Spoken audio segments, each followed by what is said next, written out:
कहानी की शुरुआत में हमारे मेन कैरेक्टर रेंतारो को देखते हैं जो कि स्कूल जा रहा होता है, लेकिन उसको देखकर हर कोई डर रहा था। उसके चेहरे को देखकर हर किसी को डर लगता था। लोगों की सोच के हिसाब से वो काफी डरावना था। तभी रेंतारो अपने कुछ दोस्तों को देखता है जहाँ कुछ गली के गुंडों से उनकी बहस हो चुकी है। ये गुंडे जानबूझकर रेंतारो के दोस्त से लड़ रहे हैं क्योंकि ये लोग गुंडे हैं और उन्हें ऐसा काम करने में काफी मजा आता है। अब गुंडे उसके दोस्त से बोलते हैं कि तुम्हार में से वो डरावना बंदा कहाँ है, वो रेंतारो, आखिर वो कहाँ है। तब उसका दोस्त बोलता है कि तुम उसकी चिंता मत करो, वो जल्दी यहाँ पर आता ही होगा। और तभी पीछे से रेंतारो आ जाता है। रेंतारो की शक्ल को देखकर वो लोग काफी डर जाते हैं क्योंकि रेंतारो की शक्ल उन्हें काफी डरावनी लग रही थी और वो लोग दुम दबाकर यहाँ से भाग जाते हैं। रेंतारो अपने दोस्तों को समझाता है कि भाई इस तरह से लड़ना नहीं चाहिए। तब उसके दोस्त बोलते हैं कि ये सब कुछ तेरी वजह से ही तो हुआ है, तूने शायद कल किसी को मारा है जिस वजह से ये लोग यहाँ पर आ गए। रेंतारो बोलता है कि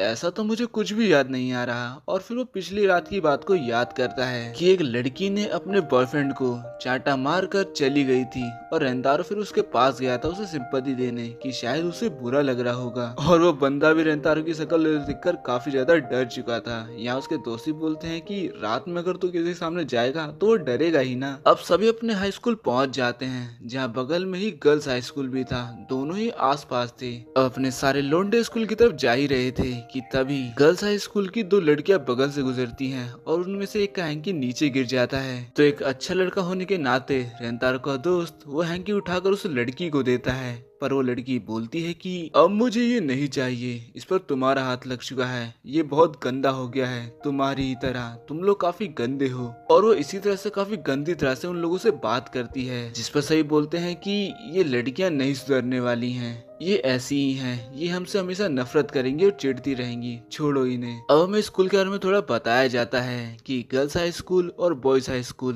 दोनों ही एक दूसरे से अगल बगल में हैं, लेकिन जो गर्ल्स स्कूल है वहाँ पर काफी बड़े घर की लड़कियां पढ़ती हैं, यानी काफी ज्यादा ही रिच फैमिली वाली, एंड ऑब्वियसली उनका स्टैंडर्ड भी काफी ज्यादा हाई है। लेकिन जो बॉयज स्कूल है उसे तुम एक तरह से सरकारी स्कूल की तरह मान सकते हो और इसीलिए लड़कियां उन लड़कों से काफी ज्यादा नफरतें करती हैं। भले ही लड़के बुरे नहीं है स्कूल के, लेकिन उन लड़कियों को लगता है कि ये काफी बुरे हैं। अब रेंतारो जब अपनी क्लास में बैठता है तो हमें पता चलता है कि जो गर्ल्स स्कूल है वो लड़कियां अपनी खिड़की के सारे पर्दे बंद रखती हैं ताकि उन्हें लड़कियों का चेहरा देखने को भी ना मिले। भाई इतनी ज्यादा नफरत करती हैं वो लड़कों से, या बोलो सिर्फ रेंतारो के हाई स्कूल के लड़कों से। अब रेंतारो के दोस्त कैरियोके जाने का प्लान बनाते हैं, लेकिन रेंतारो मना कर देता है क्योंकि उसे घर पे कुछ काम पड़ जाता है।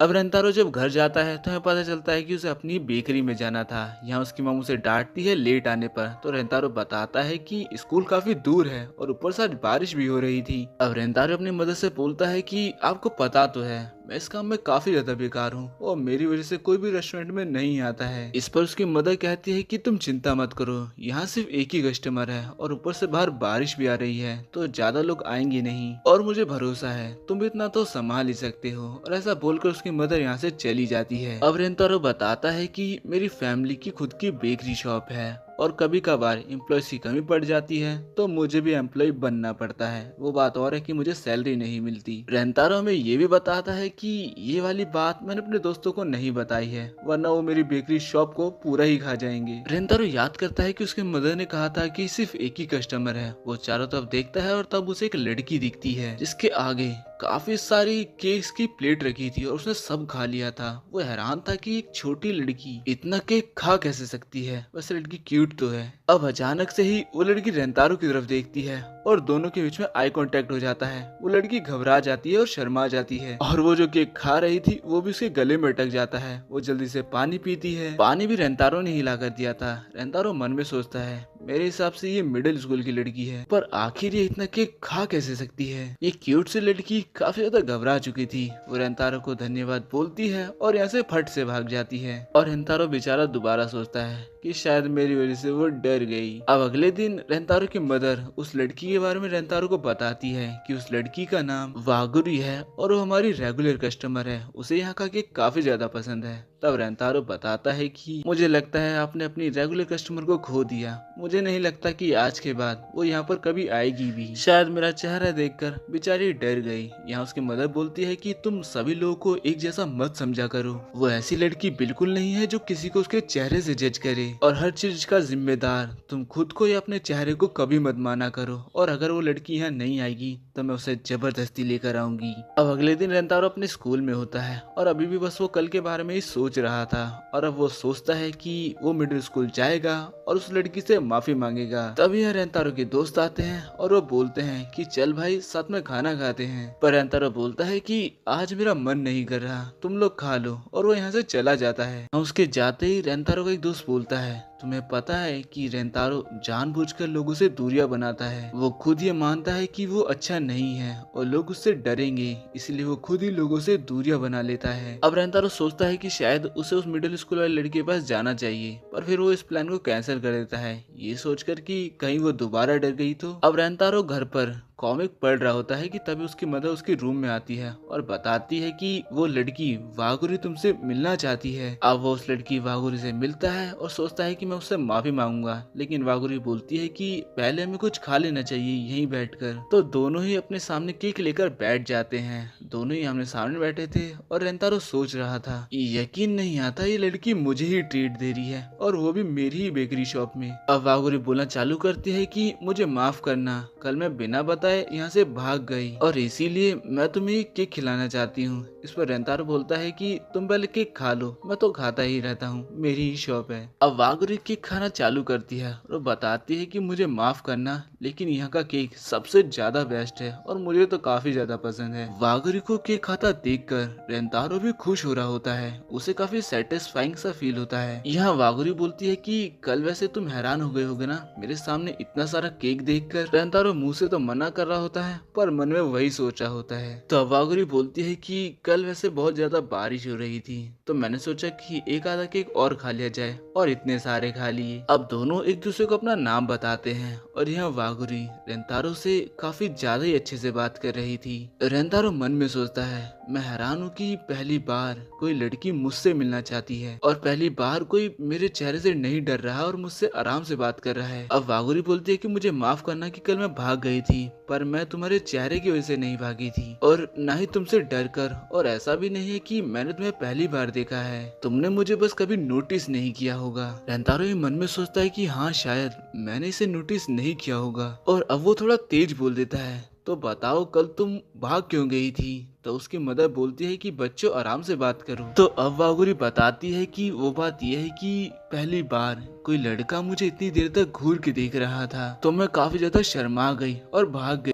ये सुनकर रेंतारो हैरान हो जाता है और थोड़ा घबरा जाता है, क्योंकि हमेशा ही हर कोई उसके चेहरे को देखकर डर जाता था, पर पहली बार कोई उसको देख के शर्माया और भागा। और अब अचानक ही दोनों का आई कांटेक्ट हो जाता है और दोनों ही काफी ज्यादा ब्लश करने लग जाते हैं। अब रेंतारो खड़ा होता है और बोलता है कि देखो रात बहुत हो चुकी है तो चलो मैं तुम्हें स्टेशन तक छोड़ देता हूँ। वागुरी कहती है कि मुझे केक का ऑर्डर देना है, और ऑर्डर देने के बाद बाहर रेंतारो बोल रहा होता है कि क्या तुम सच में अकेली चली जाओगी? तुम्हें डर नहीं है? वैसे भी स्टेशन काफी दूर है, मैं आ सकता हूँ तुम्हारे साथ। वागुरी कहती है कि तुम चिंता मत करो, मैं अकेले चली जाऊंगी, और हाँ तुम ये बिल्कुल भी मत सोचना कि मैं तुम्हें को देख कर डरी थी, मुझे तुमसे बिल्कुल डर नहीं लगा था। वैसे तुम्हारा बहुत बहुत शुक्रिया मुझसे इतने अच्छे से बात करने के लिए। और फिर वो यहाँ से चली जाती है। रेंतारो अपने कमरे में आता है और लोंडा काफी ज्यादा शर्मा रहा था, क्योंकि हर बार सब उसके चेहरे को देखकर डर जाते थे और भाग जाते थे, पर ये पहली बार था कि कोई लड़की उसको देखकर शर्माई और फिर भागी। रेंतारो अपने बचपन को याद करता है और बोलता है,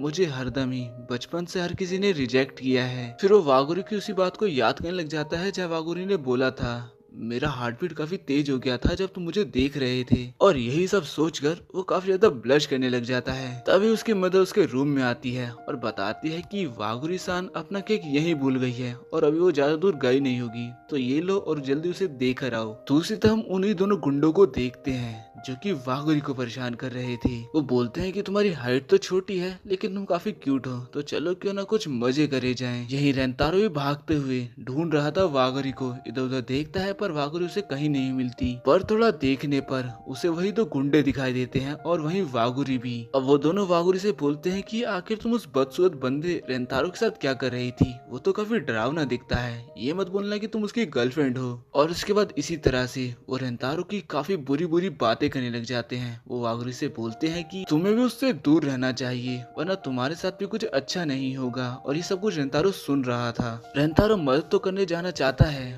पर वो डर चुका है इस बात से कि कहीं वागुरी भी उसे वैसा ही लड़का ना समझने लगे जैसा ये बोल रहे हैं, क्योंकि एक तो वैसे ही उसका चेहरा काफी बेकार है और ऊपर से उसका वो स्कूल वो तो और भी बेकार है। तभी वागुरी उन गुंडों से बोलती है कि क्या तुम सच बोल रहे हो, और ये सुनकर रेंतारो और भी डर जाता है। लेकिन फिर वागुरी आगे बोलती है कि बस तुमने कुछ बातें क्या सुन ली, तुम तो उसके बारे में बहुत गलत सोचने लगे हो। मैंने उससे बात करी है, तुम उससे एक बार बात कर देखो, तब तुम्हें पता चलेगा कि वो कितना अच्छा लड़का है। वागुरी बोलती है कि बल्कि तुम ही दोनों बहुत बेकार हो, तुम बहुत बेकार हो, तुम लोग दूसरों के बारे में गलत अफवाह फैलाते हो। इनसे उन दोनों गुंडों को गुस्सा आ जाता है और उनमें से एक वागुरी पे पंच करने वाला होता है, पर तभी रेंतारो बीच में आ जाता है और वो पंच उसको लग जाता है और उसका सर दीवार में भिड़ जाता है जिसपे से खून भी आने लगता है। रेंतारो काफी गुस्से में देखते हुए बोलता है आखिर तुम इसके साथ करना क्या चाहते थे। और उसके इतने सीरियस एक्सप्रेशन को देखकर ही वो गुंडे डर जाते हैं और यहाँ से भाग जाते हैं। यहाँ वागुरी उसकी चोट को देखकर काफी ज्यादा डर चुकी थी और माफी मांगती है और बोलती है कि सब कुछ मेरी वजह से हुआ है, प्लीज मुझे माफ कर दो। रेंतारो बोलता है कि तुम्हें माफी मांगने की बिल्कुल भी जरूरत नहीं है और वैसे भी मुझे उनका पंच लगा ही नहीं, बस मेरा सर दीवारें भिड़ गया। वो बोलता है कि तुम्हें चिंता करने की जरूरत नहीं है, ये मेरी पनिशमेंट है एक तरह से। जिस पर वागुरी बोलती है क्या मतलब, इसका मतलब कि तुम उनके पंच से बच सकते थे। रेंतारो बोलता है हाँ मैं उनके पंच से आराम से बच सकता था, पर मुझे ना एक तरह से तुम पर ट्रस्ट नहीं हुआ, मुझे लगा कि तुम भी बाकी लड़कियों की तरह मुझे उसी तरह का लड़का समझोगी। और फिर वो भी वागुरी से काफी ज्यादा माफी मांगने लग जाता है। लेकिन वागुरी बोलती है कि तुम्हें माफी मांगने की कोई जरूरत नहीं है, इसमें तुम्हारी कोई गलती नहीं है। रेंतारो सोचता है कि सच में ये लड़की काफी ज्यादा अच्छी है जो मुझे अच्छा मान रही है। वागुरी उसके सर पे से खून साफ करते हुए बोलती है मुझे समझ नहीं आता कि सभी लोग तुमसे डरते क्यों हैं, जबकि तुम तो काफी ज्यादा अच्छे हो। और हाँ मुझे माफ करना मैंने पहले नहीं बोला, लेकिन तुम्हारा शुक्रिया मेरी जान बचाने के लिए। और ये सब बोलते हुए इतनी ज्यादा क्यूट लग रही थी ना कि मुझे ही नहीं रेंतारो भी इस पर फिदा हो चुका था। अब रेंतारो सोचता है कि मैं कितना ज्यादा अजीब हूँ, दूसरों की वजह से मैंने खुद को ही पीछे ढकेल लिया, पर पहली बार कोई मेरी तारीफ कर रहा है, मुझे ये अच्छा लग रहा है, मुझे ये और सुनना है। इसके बाद रेंतारो वागुरी को स्टेशन पर छोड़ देता है। जाते हुए वागुरी बोलती है कि रेंतारो अगली बार जब हम दोनों मिलेंगे तो हम तुम्हारी बेकरी शॉप पर केक खाएंगे।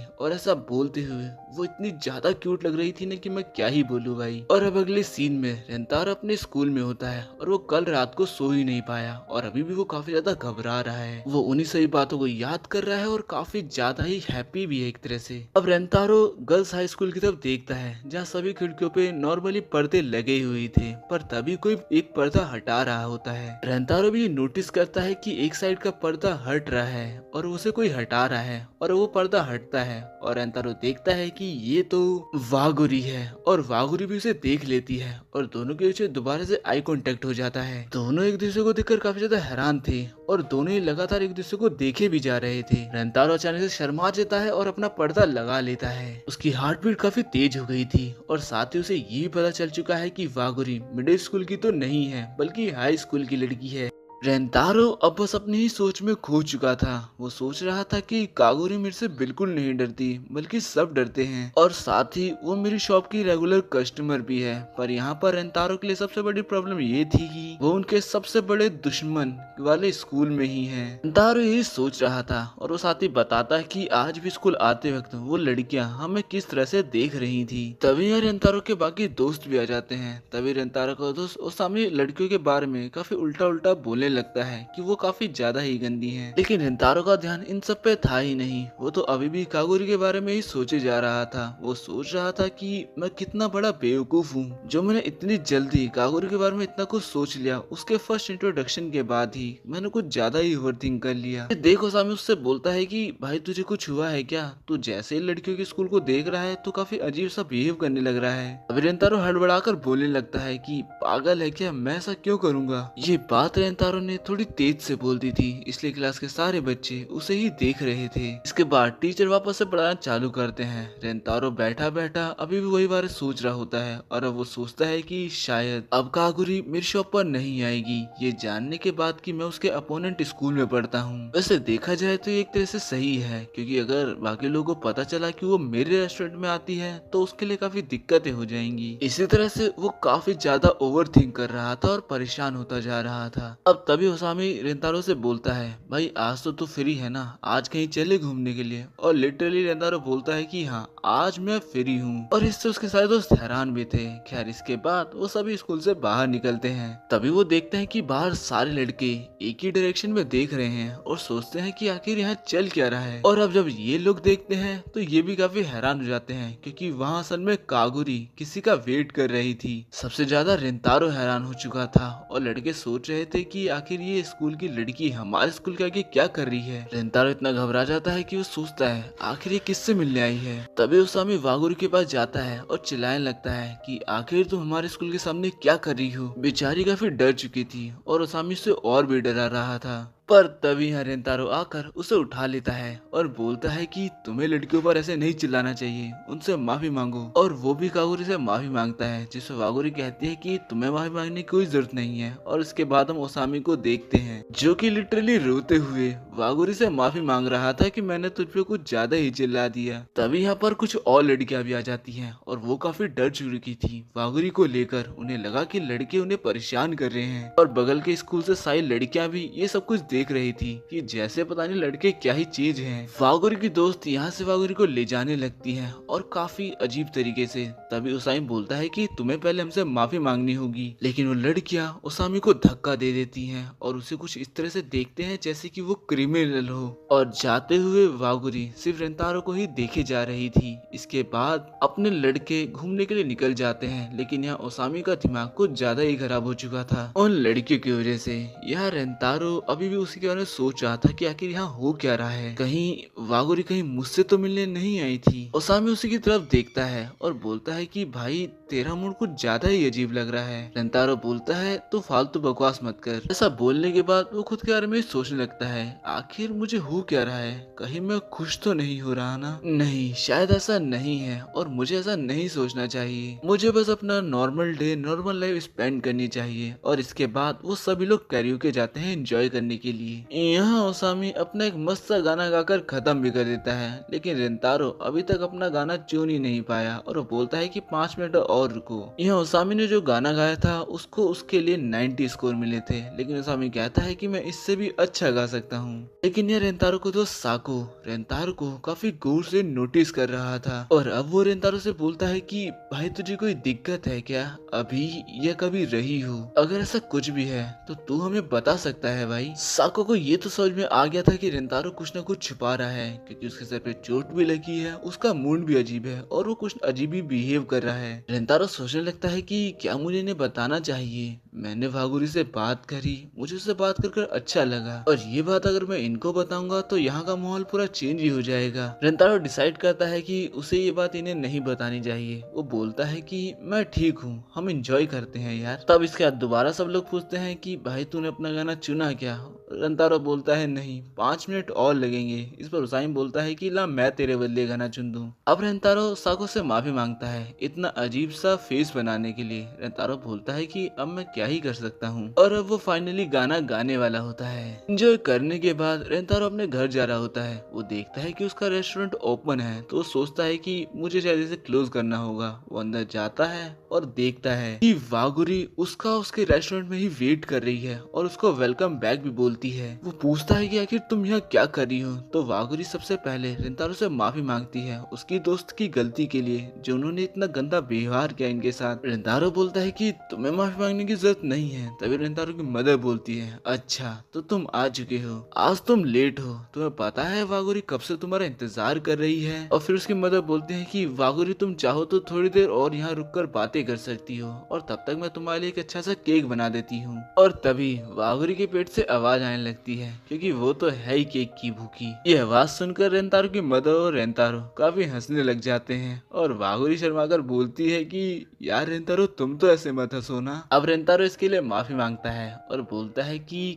क्या हम दोनों साथ बैठकर केक खा सकते हैं। और ये सुनकर वागुरी काफी खुश हो जाती है और इसके बाद हम देखते हैं कि वागुरी केक खा रही होती है और उसे वो केक काफी पसंद आता है और साथ ही वो काफी क्यूट भी लगती है। भाई मेरी तरह ही रेंतारो भी सोचता है। वो बोलता है कि केक खाते हुए तो ये कुछ ज्यादा ही क्यूट लगती है। और अब वागुरी रेंतारो से बोलती है, वैसे तुम्हारा वो दोस्त लाल हेयर वाला ठीक तो है ना। रेंतारो बोलता है, अच्छा तुम ओसामी की बात कर रही हो, उसकी चिंता मत करो। और फिर वो पूछता है कि आखिर तो हमारे गेट के पास कर क्या रही थी। वागुरी बोलती है, अच्छा वहाँ पर तो मैं तुम्हारा वेट कर रही थी। और ये सुनकर रेंतारो काफी हैरान हो जाता है। वागुरी दोबारा से अपने दोस्तों की गलती के लिए माफी मांगने लगती है। रेंतारो बोलता है कि ऐसा मत करो और अब वो काफी शर्माते हुए बोलता है, मैं जब तुमसे पहली बार बात करी थी तब मुझे काफी ज्यादा अच्छा लगा था। एक तरह से वो यहाँ पर अपनी बातों को कंप्लीट नहीं कर पाता, लेकिन वागुरी को उसकी सारी बातें समझ में आ चुकी थी और रियलाइज करने के बाद दोनों एक साथ ब्लश करने लग जाते हैं। अब यहाँ माहौल काफी शांत हो चुका था तो रेंतारो बोलता है कि मैं सच बताऊं तो मुझे लगा था कि आज के बाद तुम मुझसे कभी नहीं मिलोगी, ना ही मेरे रेस्टोरेंट में आओगी। वागुरी पूछती है, आखिर मैं ऐसा क्यों करूंगी। और रेंतारो बोलता है कि तुम्हें तो पता ही होगा कि तुम्हारे स्कूल और हमारे स्कूल के बीच में कितनी बड़ी राइवलरी है और मुझे लगा कि जब तुम्हें ये पता चल चुका है कि मैं तुम्हारे दुश्मन के स्कूल में हूँ तो तुम मुझसे बात ही नहीं करोगी। वागुरी बोलती है कि मैं सच बताऊं तो मैं काफी खुश हो गई थी तुम्हें उस स्कूल में देखकर, लेकिन उसका मूड थोड़ा उदास था और वो बोलती है कि शायद काफी रात हो गई है, मुझे घर जाना चाहिए। यहाँ रेंतारो उसकी बातें सुनकर और फिर उसके रिएक्शन को देखकर थोड़ा हैरान हो चुका था। वागुरी जाते हुए बोलती है कि मैं सच बताऊं तो मुझे तुम्हारे बारे में जानना और तुमसे बात करना काफी अच्छा लगता है, लेकिन फिर भी वो काफी ज्यादा उदास थी। रेंतारो उसकी बातों को नहीं उसके फेस को देख रहा था, उसके रिएक्शन को देख रहा था। उसे समझ ही नहीं आया कि आखिर यहाँ पे हो क्या गया। उसके जाते ही यहाँ रेंतारो की मदर आती है और पूछती है कि वागुरी कहाँ गई। और जब वो रेंतारो का फेस देखती है तो काफी डर जाती है, बंदा एकदम ज़ॉम्बी लग रहा है। इसके बाद सारी बातें रेंतारो अपनी मदर को बता देता है और वो काफी घबरा चुका था। ये सुनकर उसकी मदर उसको एक फिंगर मारती है और बोलती है कि मुझे ये बताओ कि जब तुम वागुरी से बात करते हो तो तुम्हें कैसा फील होता है। रेंतारो सर पकड़ते हुए बोलता है, मैं सच बताऊं तो मुझे काफी अच्छा लगता है। मैं जब उसे देखता हूँ, उससे बातें करता हूँ तो मुझे काफी अच्छा लगता है, लेकिन मैं नहीं चाहता कि वो मेरी वजह से किसी परेशानी में पड़े क्योंकि हमारा स्कूल काफी ज्यादा ही बदनाम है और कोई उसे अगर मेरे साथ देखेगा तो सब लोग को काफी गलती फहमी होगी और उसकी इमेज भी काफी खराब हो जाएगी। जो उसने बोला वो उसके बारे में ही थोड़ा सोचने लगता है और फिर कुछ रियलाइज करने के बाद वो खुद को ही खींचकर पंच मार लेता है। पंच तो बंदे ने खुद को काफी तेज के मारा था, उसके नाक से खून भी आने लगा था। उसकी माँ बोलती है, तुम क्या पागल हो चुके हो, आखिर ये क्या हरकत कर रही हो और तुम्हें वो नहीं करना चाहिए था। रेंतारो बोलता है कि हाँ मदर, मुझे सब कुछ समझ में आ चुका है, मैंने बहुत बड़ी गलती कर दी है। और इसके बाद अगले दिन स्कूल के बाहर वो वागुरी का वेट कर रहा होता है और यहाँ वागुरी आ जाती है। वागुरी उसे देखती है और पूछती है कि आखिर अब तुम्हारे फेस को क्या हो गया। रेंतारो सीधा बोलता है कि प्लीज मुझे माफ कर दो, मैंने तुम्हें कल बहुत ज्यादा हर्ट कर दिया। वागुरी बोलती है कि प्लीज तुम्हें माफी मांगने की कोई जरूरत नहीं है, बल्कि मुझे तुमसे माफी मांगनी चाहिए। इसके बाद वो नीचे बैठ जाती है और बोलती है कि मैं तुम्हें बिना कुछ बोले ही वहाँ से चली गई, मुझे माफ कर दो। मुझे पता है कि उसके बाद तुमने काफी कुछ सोचा होगा, काफी ओवर थिंक करी होगी। यहाँ असल में वागुरी सोच रही थी कि कल जाते हुए मैंने रेंतारो से कुछ नहीं बोला, इसलिए शायद उसे बुरा लगा होगा। और ये तो हमें ही पता है कि रेंतारो के मन में अभी कुछ और बात चल रही थी और इस मोमेंट में दोनों ही अपनी गलती मान रहे थे। और जबकि ये मोमेंट काफी रोमांटिक और काफी यूनिक सा है। यहाँ रेंतारो सोच रहा था कि जब उसके दोस्तों को और मेरे दोस्तों को इसके बारे में पता चल जाएगा कि हम आपस में बात करते हैं तो वो क्या ही सोचेंगे। बेचारा घूम फिर कर अपने दोस्तों पर ही आ जाता है। वो काफी सारी चीजें सोचने लगता है दोबारा से और बोलता है कि मैं सच बताऊं तो जब मैंने तुम्हें देखा तो मुझे काफी ज्यादा अच्छा लगा और जब तुमने मुझसे बात करी तो मुझे कुछ ज्यादा ही अच्छा लगा। ये सुनकर वागुरी काफी खुश हो जाती है और काफी क्यूट लगने लगती है और वो बोलती है कि मेरा नाम है वागुरी, खुद का इंट्रोडक्शन देती है। रेंतारो बोलता है कि हाँ मुझे तुम्हारा नाम पता है। वागुरी बोलती है कि और तुम्हारा नाम रेंतारो है। वैसे हमें हमारे दोस्तों से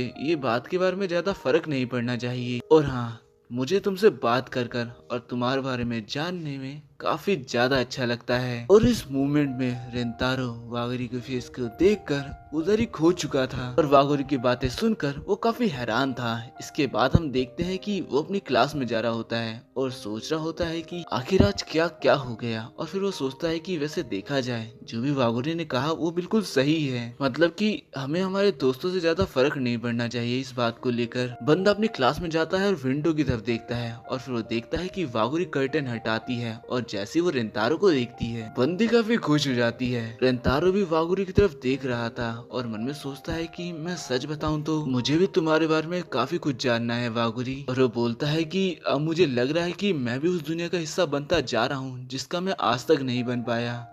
अब गर्मियों का टाइम आ जाता है और रेंतारो के दोस्त और रेंतारो गर्मी से काफी ज्यादा परेशान होते हैं और इन सब में ओसामे की हालत कुछ ज्यादा ही खराब हो चुकी है। वो बोलता है कि चलो किसी पुल पे जाते हैं और मजे करते हैं। इस पे रेंतारो बोलता है कि चिंता मत करो, कुछ ही दिनों में स्पोर्ट डे होने वाला है। ये सुन ओसामे बोलता है कि हाँ मैं उसके लिए इंतजार नहीं कर पा रहा हूँ, ये साल बहुत मस्त जाने वाला है। लेकिन इन दोनों की होती है वह मेरी तरह ही फूटी किस्मत, क्योंकि ये दोनों उसमें पार्टिसिपेट नहीं कर सकते। टीचर के मुंह से ये सुनकर दोनों की हालत खराब हो जाती है और ओसामी तो लोग मरने ही वाला था। टीचर इसका रीजन बताते हैं कि ये दोनों पढ़ाई में सबसे ज्यादा वीक हैं और क्लास में सबसे नीचे हैं, जिस वजह से ये दोनों ही पार्टिसिपेट नहीं कर सकते। लेकिन अगर इन्हें पार्टिसिपेट करना है तो इन्हें अपने स्कोर को बढ़ाना होगा और उसका एक ही रास्ता है, वो है एग्जाम देना। और यही सारी बातें ये चारों दोस्तों के बीच में हो रही होती हैं और ओसामी की हालत तो कुछ ज्यादा ही खराब है। बेचारा सोच रहा है कि मैं पढ़ाई कैसे कर सकता हूँ, मुझे तो पढ़ाई होती ही नहीं है। और अब वो रोते हुए सीधा साको को पकड़ लेता है और बोलता है कि प्लीज मेरी मदद कर यार। ये सुन साको इसे भड़क जाता है और बोलता है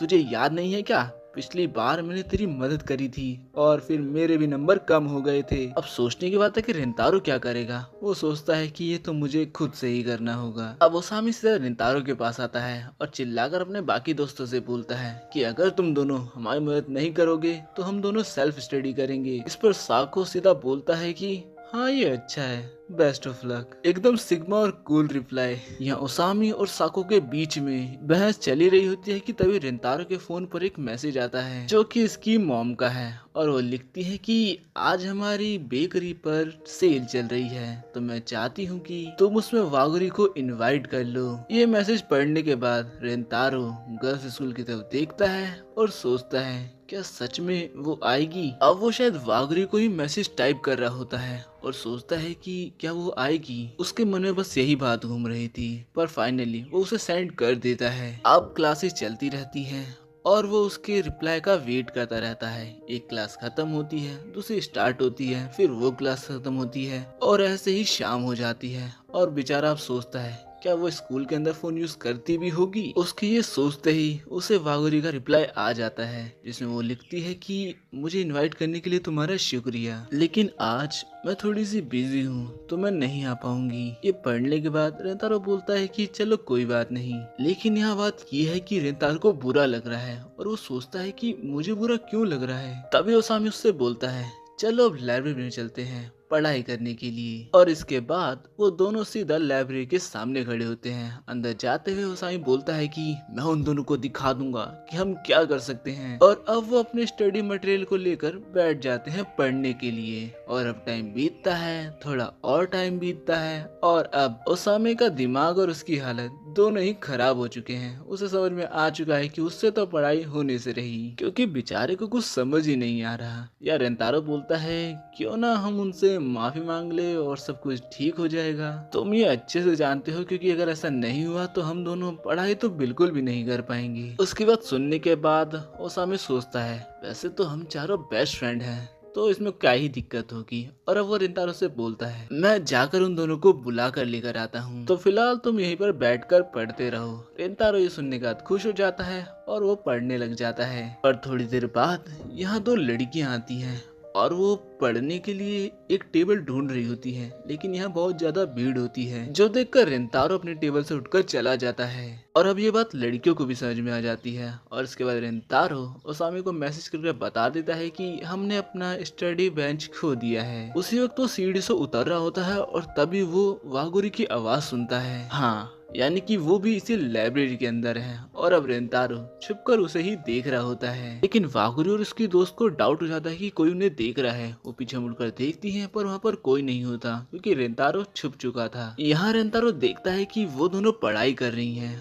और शायद कुछ और भी कर रही हैं। ये देखकर रेंतारो काफी खुश हो जाता है, पर तभी वो सुनता है कि वागुरी टॉपर है। वो हमेशा ही अपने स्कूल में टॉप करती है। वागुरी अपनी दोस्त से बोलती है कि हाँ, मैं इसको हमेशा मेंटेन रखूंगी। सारी बातों को सुनने के बाद रेंतारो बाहर बैठा होता है और सोच रहा होता है, मैं अपने स्कूल में, चिदोरी स्कूल में सबसे ही ज्यादा नालायक और लो स्टूडेंट हूँ जिसके सबसे कम नंबर आते हैं, और वहीं दूसरी तरफ वागुरी जो कि अपने स्कूल की टॉपर है। ये सोचकर बेचारा दोबारा से पढ़ने बैठ जाता है, लेकिन बेचारे का कॉन्फिडेंस दोबारा डगमगा जाता है और वो सो ही जाता है, मतलब लेट जाता है और सोचता है कि लास्ट में मैं फेल हो जाता अगर साको मेरी मदद नहीं करता तो इस बार तो किसी भी हालत में मुझे पास होना ही होगा। यही सब वो सोच रहा होता है कि तभी उसके पास वागुरी आ जाती है। वागुरी को देखते एकदम से शॉक में वो उठ जाता है। और अब तुम ये सोच रहे होगे कि वागुरी को पता कैसे चला कि रेंतारो यहाँ पर है, तो उसने रेंतारो को देख लिया था। यहाँ वागुरी रेंतारो से बोलती है कि क्या तुम यहाँ पढ़ाई कर रहे हो, जिस पर रेंतारो बोलता है कि हाँ, मैं पढ़ने की कोशिश कर रहा हूँ। यहाँ वागुरी एक बार और रेंतारो से माफी मांगती है कि वो बेकरी शॉप पर आज नहीं जा पाएगी,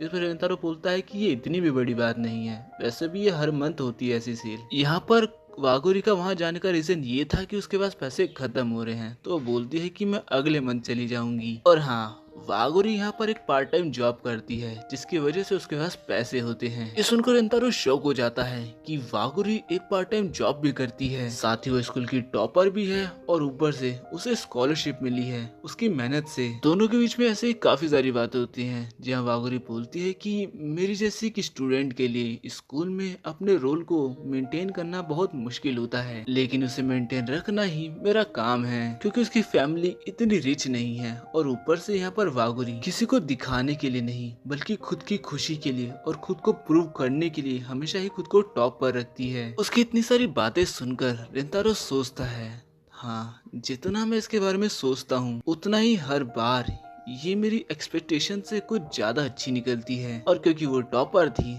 तो यहाँ रेंतारो उससे मदद मांग लेता है अपनी पढ़ाई में, और वो बोलता है कि मैं अपने हर एक सब्जेक्ट में फेल हो सकता हूँ, पर मैं ऐसा नहीं चाहता कि मैं ऐसा हूँ। मैं हार नहीं मानूंगा और मेहनत करता रहूंगा। ये सुन वागुरी उसे कुछ खाने के लिए देते हुए बोलती है कि ठीक है, जब भी मुझे टाइम मिलेगा मैं तुम्हें टैक्स कर दूंगी पढ़ाई के लिए। ये सुनकर रेंतारो काफी खुश हो जाता है। और तभी यहाँ पर हम एनिमे की नई कैरेक्टर को देखते हैं जो कि वागुरी के स्कूल से ही है, और उसने रेंतारो वागुरी को साथ में देख लिया है। देखकर वो सोचती है कि आखिर वागुरी यहाँ पर क्या कर रही है, और इस लड़की का नाम है सुबारू, और ये अब इन दोनों के बीच में चली आती है। सुबारू सबसे पहले ही पूछती है कि आखिर ये लड़का कौन है, और उसे पता चलता है कि ये चिदोरी स्कूल से है, यानी उसके दुश्मन के स्कूल से। वो उसी वक्त उसे जज कर लेती है और अलग नजरों से देखने लग जाती है, यानी हेट की नजर से। और ये बात रेंतारो को भी उसके फेस और उसके बोलने से समझ में आ जाती है। यहाँ वागुरी बीच में बोलने की कोशिश करती है पर नहीं कर पाती, और उसी वक्त यहाँ पर रेंतारो के तीनों दोस्त आ जाते हैं और रेंतारो के सामने वो दोनों लड़कियों को देख लेते हैं। और अब यहाँ रेंतारो की हालत और भी ज्यादा खराब हो चुकी है क्योंकि इस सिचुएशन को वो कैसे संभालेगा। और अब ये एनकाउंटर होने के बाद दोनों एक दूसरे के आमने सामने हैं, जहाँ पे सबको लग रहा है कि अब तो लड़ाई होकर ही रहेगी। मुझे भी लग रहा है। यहाँ पर ओसामी कुछ कहने की कोशिश करता है, पर तभी वागुरी को देखकर वो बोलता है कि मैंने इसे कहीं तो देखा है। वो वागुरी के काफी पास खड़ा था, जो कि सुबारू को बिल्कुल पसंद नहीं आती। वो कुछ कहने ही वाली थी कि तभी बीच में रेंतारो आ जाता है और वो ओसामी को दूर कर देता है। सुबारू ये देखकर एकदम शॉक हो चुकी है। ओसामी बोलता है कि मैंने तो उसे कुछ किया ही नहीं, तो तुमने ये क्यों करा। रेंतारो बोलता है कि मुझे माफ करना, और मन में सोचता है कि पता नहीं मेरे बॉडी ने खुद ही मूव कर दिया। पर चाहे जो भी हुआ हो, यहाँ सुबारू वागुरी को लेकर यहाँ से चली जाती है। लेकिन यह साबुरू और साको के बीच में बहस चालू हो जाती है। साको टोंट मारते हुए कहता है, और तुम्हारे इन सिल्वर वालों का क्या मतलब है? और वैसे भी उस गर्ल्स स्कूल से यानी क्योंकि स्कूल से क्या ही उम्मीद कर सकते हैं, और बाकी सब की तरह तुम भी ऐसी ही हो, चाहे जो कर सकती हो। मुझे तो कुछ ज्यादा समझ नहीं आया, पर ये सारी बातें सुबारू के दिल पे लग जाती है। उसको ऐसा देखकर वागोरी कुछ कहने की कोशिश करती है कि तभी रेंतारो बीच में बोल पड़ता है और वो बोलता है कि बहुत हो गया साको, ये सब तुम क्या कह रही हो। रेंतारो पूरे मामले को ये बोलकर शांत कर देता है कि ये वही लड़की है जो उस दिन हमारे गेट के सामने खड़ी थी और उस वक्त के लिए मैं इससे माफी मांगने के लिए आया था, लेकिन तभी तुम लोगों ने हमें देख लिया और कुछ गलत ही समझ लिया। और ये सुनने के बाद ओसामी उन दोनों लड़कियों के पास जाता है और सीधा माफी मांग लेता है। इतना कुछ होने और सुनने के बाद वागुरी भी उन लोगों से माफी मांग लेती है। ये सब कुछ देखकर सुबारू बोलती है कि आखिर तुम ये क्या कर रही हो वागुरी, पर वागुरी बोलती है कि तुम्हें भी माफी मांगनी होगी साबुरु। लेकिन सुबारू ईगोइस्टिक है भाई, वो माफी नहीं मांगती और यहाँ से चली जाती है। ये देखने के बाद वागुरी दोबारा से माफी मांगती है और सुबारू के पीछे पीछे भाग जाती है। अब उनके जाते ही ओसामी बोलता है कि शायद हमारे बीच में कोई है जिसे उनसे माफी मांगनी चाहिए थी। हाँ, और ये बात साको की हो रही होती है। साको बोलता है कि ये सब कुछ शुरू किसने किया था, और इसी बकबक में वो वापस से दोस्त बन जाते हैं। इसके बाद हम सुबारू और वागुरी को देखते हैं, जहाँ वागुरी बोलती है कि सारे लड़के सेम नहीं होते। ऐसे ही सुबारू और वागुरी के बीच में काफी सारी बातें होती हैं और सुबारू नोटिस करती है कि वागुरी का बिहेवियर और लड़कों को लेकर किसी के प्रति काफी चेंज हो चुका है, क्योंकि यहाँ वो रेंतारो की काफी बातें बोलती है। इसके बाद हम रात को रेंतारो को देख रहे होते हैं, जो कि बेचारा पढ़ रहा होता है, और तभी वागुरी का मैसेज आता है। पर मैसेज में वो क्या ही बात करते, डायरेक्ट कॉल ही हो जाती है दोनों के बीच में। दोनों कॉल पर काफी सारी बातें करते हैं और बात ही बात में वागुरी उसे थैंक यू बोलती है, जिस टाइम पर उसने उसे प्रोटेक्ट किया था। ये सुनकर रेंतारो काफी खुश है, लेकिन वागुरी थोड़ी चिंतित में है कि आज तो रेंतारो ने बचा लिया, लेकिन अगली बार। तो यहाँ रेंतारो बोलता है कि तुम चिंता मत करो, जो जैसा चल रहा है वो हमेशा ही वैसा चलता रहेगा। मतलब ये कि रेंतारो किसी को कभी ये समझने ही नहीं देगा कि उसके और वागुरी के बीच में आखिर चल क्या रहा है। और इसके बाद दोनों की हो जाती है बातें खत्म। यहाँ पर रेंतारो काफी शर्मा रहा होता है और वहीं हमारी प्यारी क्यूट सी वागुरी भी शर्मा रही है, और अब दोनों को इंतजार नहीं हो रहा साथ बैठकर पढ़ने